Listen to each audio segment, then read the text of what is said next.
In 2009, 24-year-old Rachel Monroe set out to conquer Kilimanjaro, Africa's highest peak and one of the planet's most legendary routes. She was young, full of life, and pursuing a dream she'd talked about since her teens. Friends described her as fearless, yet cautious, a nature lover who always meticulously prepared for her journeys. But somewhere on the mountain slopes, Rachel vanished without a trace. No trace, no signal, no explanation. For 7 agonizing years, her family pleaded for clarity while authorities conducted a fruitless search. And then, in 2016, 2 hikers exploring a little-traveled trail stumbled upon something that chilled their blood. Rachel's backpack, still intact, lay where no one would have thought to look. What they found inside would reveal one of the most disturbing mysteries in Kilimanjaro's history. Rachel wasn't reckless. She had trained for months for the climb, tackling trails near her home in Colorado and preparing herself for the demands of both altitude and endurance. She wasn't a hiker who decided to conquer Kilimanjaro on the spur of the moment. She was prepared. Her plan was to climb the Machame route, one of the most scenic but also most challenging routes up the mountain, known for its steep climbs and breathtaking views. Before the trip, she kept in touch with her parents via email, promising daily updates through her guide service. Her last message, sent from Moshi, Tanzania, read, "Tomorrow it all starts. Don't worry, I'll be careful." That was the last anyone heard from her. On the morning of August 12, 2009, Rachel set out with a small group of hikers and local guides. Witnesses said she was in high spirits, taking photos at the park gate and full of energy. The first day went according to plan. But by the second day, when the group reached Shira Camp at over 10,300 feet, Rachel had disappeared. The guides claimed she left her tent early that morning, saying she wanted to start the day's trek early. They never saw her again. Panic quickly spread. Rescue teams combed the trail, helicopters were dispatched, and local rescue teams scoured the dense forests and barren slopes. However, not a single piece of Rachel's equipment was found. It seemed she had vanished into thin air. Her parents flew to Tanzania, begging officials for answers. They waited for weeks at the foot of the mountain, clinging to hope each time rescuers returned, only to be met with crushing disappointment. The official search was finally called off after 12 days, and the family was forced to return home without their daughter. Years passed. Rachel's disappearance faded from the headlines, but her family never stopped searching. They raised funds for private expeditions, requested satellite imagery of the area, and even hired local trackers. Each attempt ended in failure. For her parents, the silence was unbearable. For her friends, the secret was unthinkable. For climbers and hikers, it was a chilling reminder that even on a mountain conquered by thousands every year, one wrong turn could mean disappearance forever. 7 years later, in September 2016, 2 seasoned German hikers, Lukas Weber and Henrik Bauer, were descending a little-used section of the North Slopes when Lukas noticed something unusual near a cluster of volcanic rocks. At first, he thought it was trash left behind by careless climbers. But as he got closer, he realized it was a backpack. It was battered, covered in dust, but surprisingly intact. When he brushed the dust off and unzipped the main pocket, he froze. Inside were things a normal climber wouldn't leave behind: a passport, a diary, and a bottle of water labeled Rachel Monroe. The men exchanged shocked glances. They'd both heard this story years ago, about an American woman who vanished without a trace. Now they held proof she'd been here. Trembling, Henrik opened the diary. The last entry was dated August 13, 2009, the day after she was last seen. It simply read, "Dizzy, trying to find another way. If I can't make it, tell my family I love them." The hikers immediately notified park rangers, who cordoned off the area and began a new search of the surrounding area. For Rachel's parents, the phone call they dreaded and prayed for in equal measure finally arrived. Their daughter's belongings had been found. But what did this mean? Had she fallen? Was she injured and unable to return? Or was something more sinister lurking on the slopes of Kilimanjaro? Before we continue, I must tell you something straightforward. Stories like Rachel's don't just disappear. They can only live on when people like you care enough to keep listening. Too many families are left waiting for answers that never come. The names of their loved ones slowly fade from memory. Don't let Rachel's story disappear too. Subscribe now, because if you don't, stories like hers will be swallowed by silence, and the people who need clarity most will be forgotten. Investigators quickly confirmed that the backpack and its contents belonged to Rachel.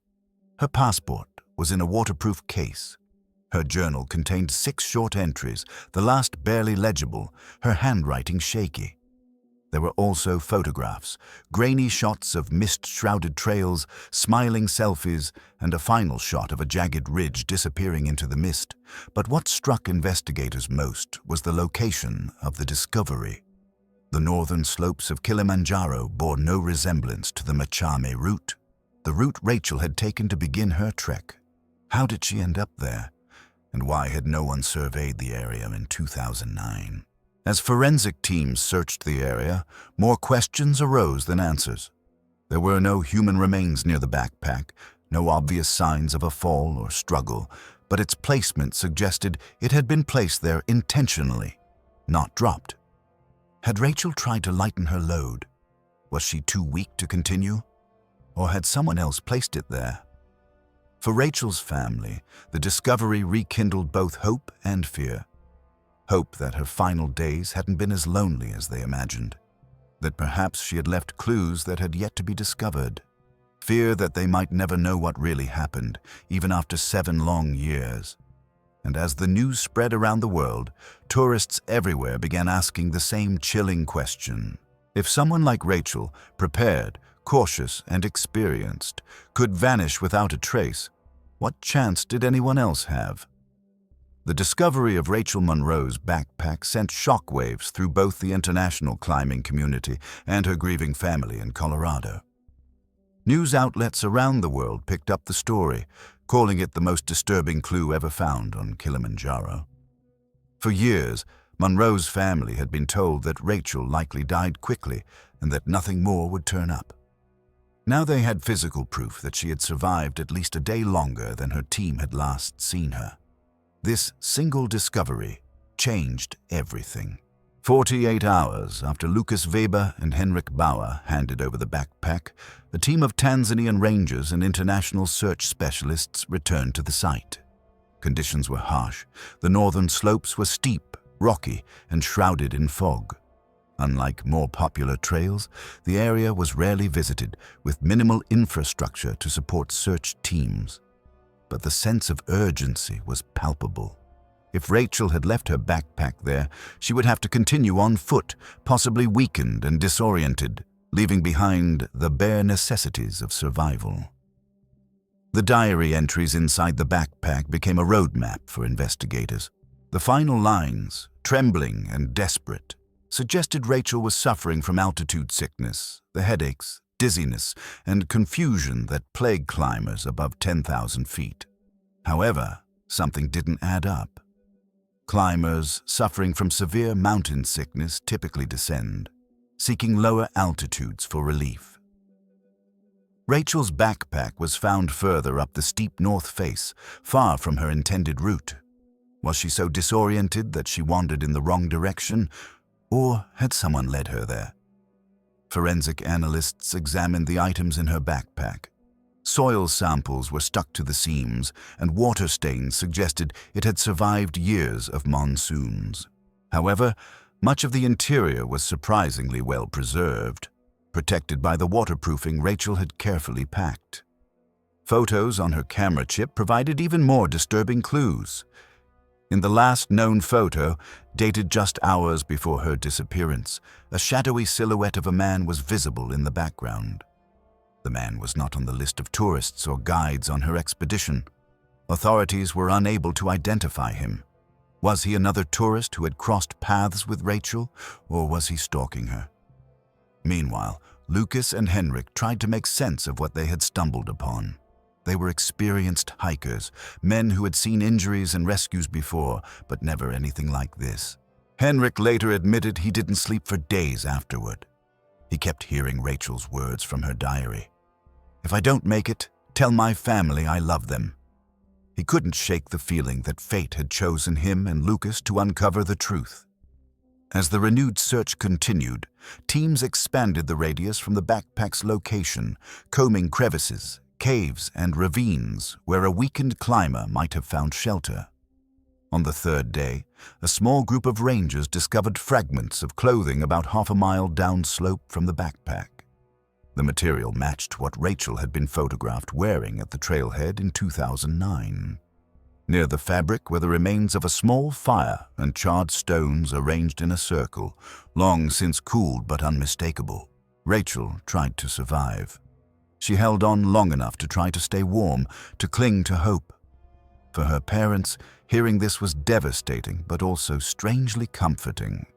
She hadn't simply disappeared. She had fought, she had tried, and yet no remains were ever found. It was as if the mountain itself had swallowed her whole. Before I continue, I want to pause and speak directly to you again. Stories like Rachel's are terrifying. Not because they happened on the other side of the world, but because they can happen to anyone who dares to pursue a dream.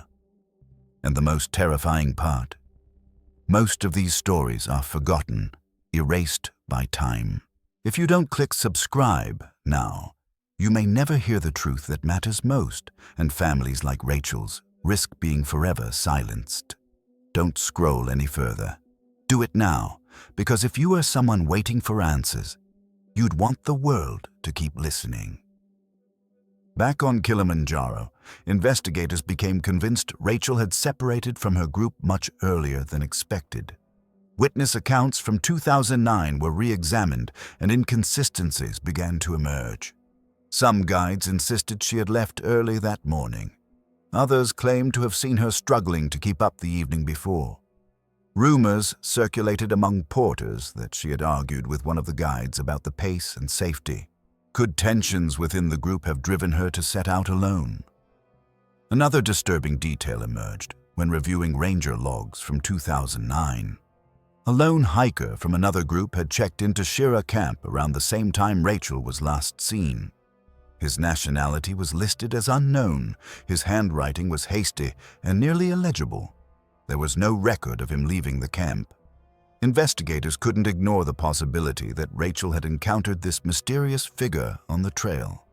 As weeks turned into months, the new search operation gradually wound down.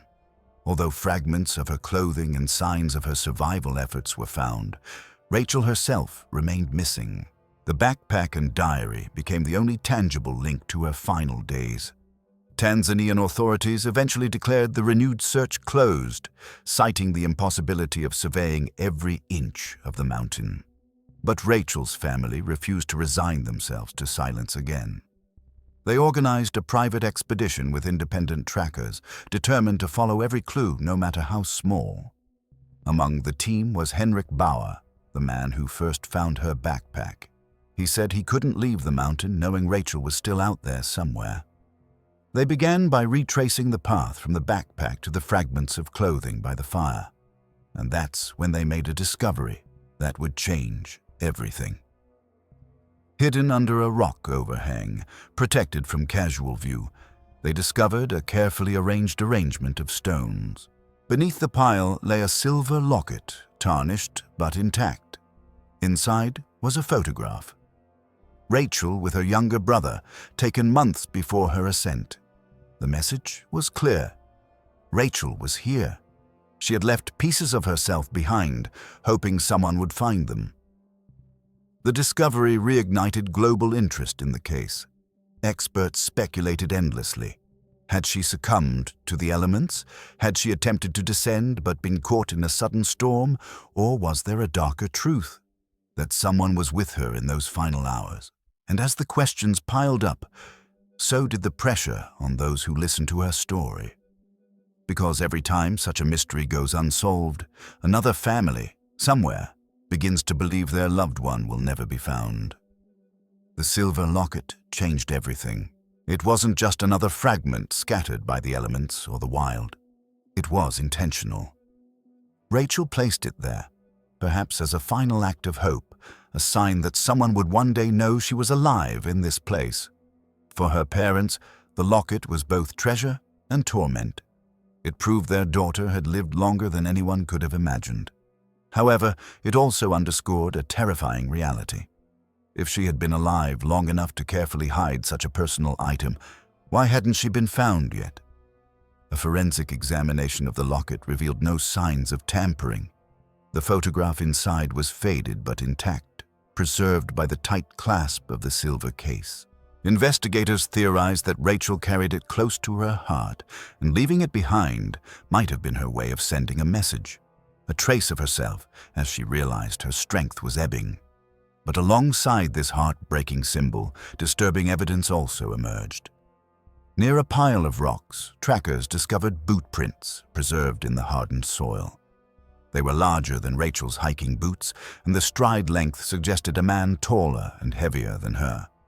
The prints were old, likely dating back years, but their direction suggested they had come from the same path Rachel had taken. Who was this person? Was it the unknown hiker from the Shearer camp log, or one of the guides who had been overlooked during the initial search? The private expedition continued, combing the jagged ravines and shadowed gorges that crisscrossed the north face. At night, they gathered around their fires, exchanging theories and fears. Henrik admitted that sometimes he thought he heard her voice on the wind, a trick of the mountain's cruel silence. But what none of them said out loud was the thought that haunted them all. Rachel wasn't simply lost. Something or someone had prevented her return. The Monroe family made a decision. They wouldn't allow their daughter's memory to be buried under theories and rumors. They hired journalists to document the search, once again spreading Rachel's story to an international audience. And with this renewed attention, new testimonies emerged. Tourists who remembered seeing a lone woman near the ridge. Porters who had heard rumors of a foreign woman spotted on trails never used by the official group. Each piece of evidence added a new piece to the growing puzzle. However, a definitive picture remained elusive. On the 7th day of the renewed expedition, the team discovered something chilling just beyond a narrow ravine. Caught between two rocks, half buried in the ground, was Rachel's hiking boot. Inside were remnants of fabric, torn and frayed. The situation suggested it hadn't simply fallen off. It seemed to have been removed, left behind intentionally, or during a desperate struggle. The discovery shocked the team. For Rachel's parents, the sight of her boot was unbearable. They hoped for answers, but every clue only deepened the nightmare. And that's where I need to stop and speak to you again.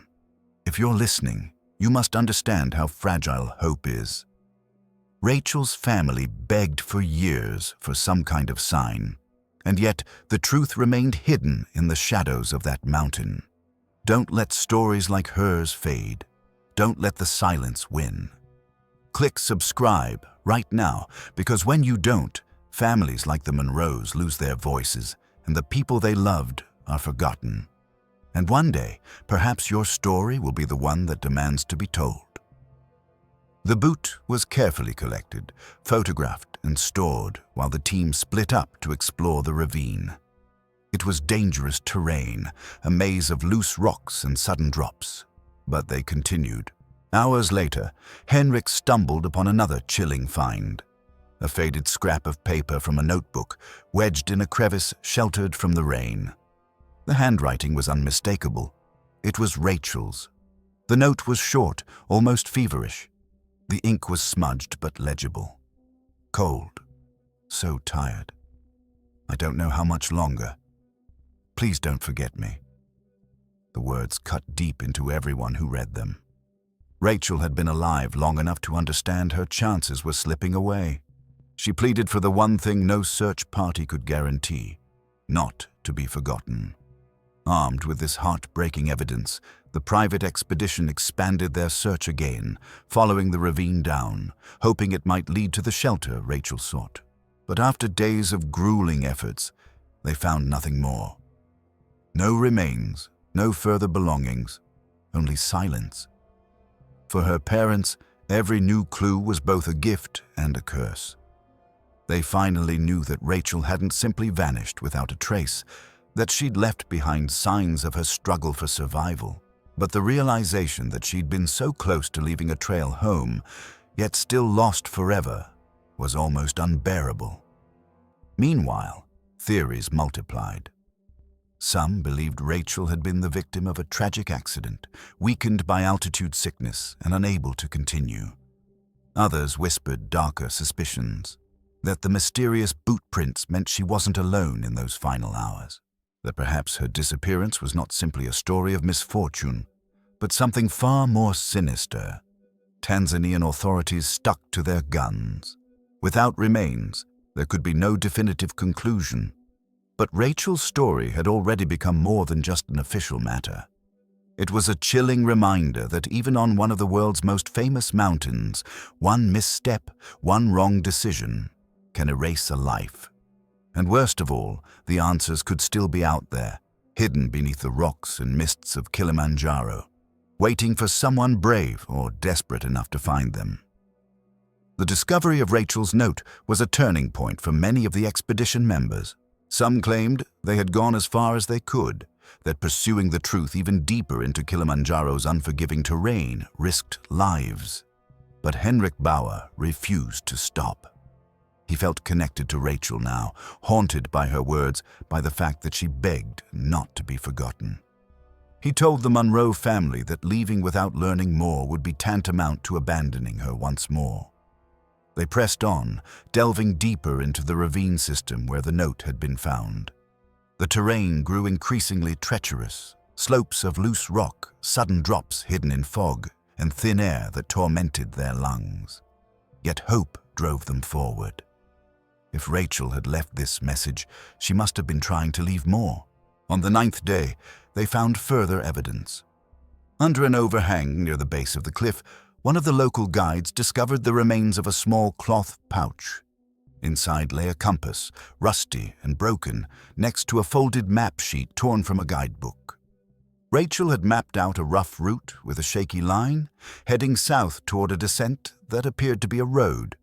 She was struggling to descend. The pain was obvious. She had a plan, albeit a desperate one, but the mountain proved too merciless.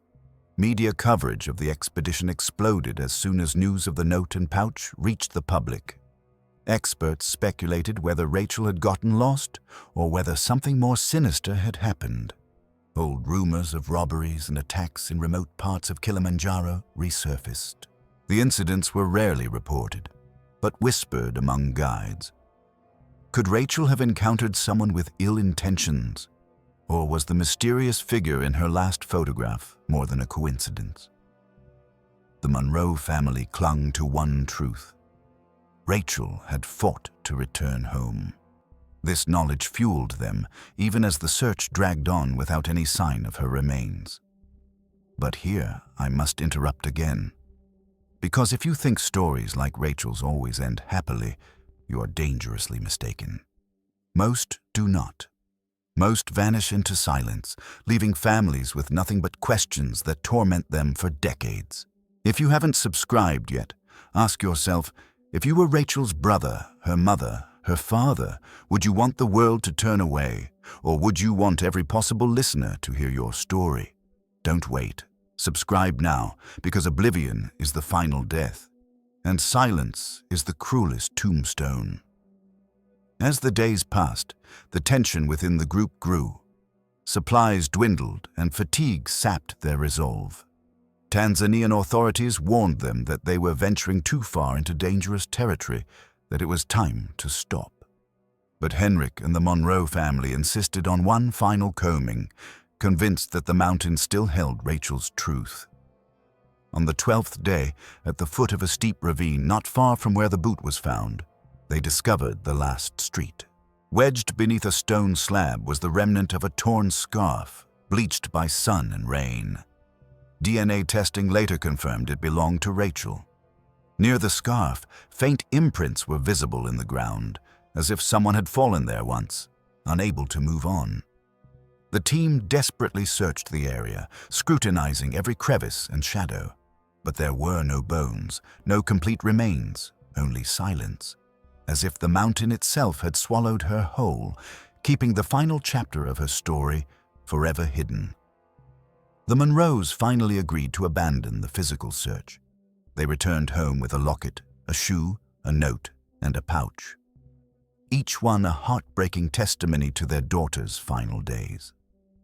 The world watched with them, and for the first time in 7 years, Rachel Monroe was more than just a name on a missing persons list. She was real, she was human, and her struggle for survival was visible. Yet the questions would never end. Did Rachel simply succumb to exhaustion and the cold, her remains lost in the shifting mountain topography, or was someone with her, someone who ensured her story ended there on that inhospitable slope? Henrik Bauer later admitted that he often lay awake at night, replaying every step of their search. He couldn't shake the image of those mysterious footprints next to the locket, or the faint silhouette of a man in Rachel's last photograph. He believed they had found the truth, that she had died trying to descend. But deep down, he feared a darker reality, and the cruelest truth of all, the mountain still held secrets. Months after the expedition's return, Rachel's story continued to captivate the world. Newspapers ran stories calling her the ghost of Kilimanjaro, while documentaries dissected every street, locket, shoe, and desperate note. They became poignant relics of a young woman's will to survive in one of the harshest places on Earth. Yet one fact remained. Her body was never found. And on Kilimanjaro, that meant her presence was still out there, hidden in the folds of rock and ice. Tanzanian authorities eventually closed the case, calling Rachel Monroe's disappearance an unsolved tragedy. For them, the evidence was enough. She was lost. She was trying to descend, and she died in the wilderness. But for the Monroe family, this closure was empty. They couldn't accept that her final resting place would remain unknown, that she would never be brought home. They continued to push for new searches, though the years passed and interest waned. Only Henrik Bauer remained steadfast, returning to Kilimanjaro many times in the following years, retracing their steps and delving into uncharted ravines. He admitted that he never stopped listening for her voice in the wind. But with each return, he discovered more and more disturbing signs. In 2017, almost 8 years after the initial discovery of Rachel's belongings, Henrik found a rusty metal flask wedged in a boulder field. Inside was water, long since evaporated, and the initials RM faintly scratched into the side. Beside it, a scrap of worn notebook paper bore faint writing, too faded to fully decipher. But one word was unmistakable. Cold.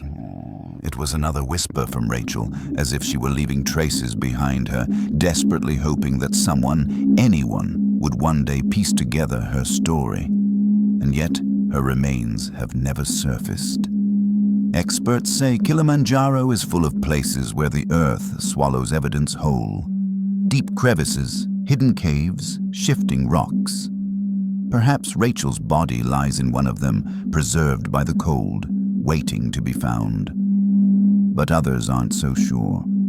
Those mysterious footprints near the locket, the faint reflection in the photograph, they hang like ghosts over every discussion of her case. Some speculate that she might not have died alone, that she might have crossed paths with someone who ensured her story ended in silence. The Monroe family, now aged, rarely speaks to the media. When they do, they focus not on theories, but on Rachel herself. The girl who dreamed of standing on the roofs of Africa, who loved photography and wore a silver locket from her grandmother, who believed in adventure even when the risks were high. Her mother once said in an interview, "Rachel left pieces of herself so we knew she tried." That's all a parent can ask for, that their child not disappear completely. Henrik still rises. He says he can't stop. Every climb is a pilgrimage, a way to honor the woman whose story has become part of his. "She didn't give up," he once told a journalist, "and I won't give up either." But perhaps that's the most terrifying part of all. Because even after 7 years, after a locket, a boot, a note, and a scarf, Kilimanjaro refuses to reveal its secret, Rachel Monroe's final resting place. And I must leave you with this.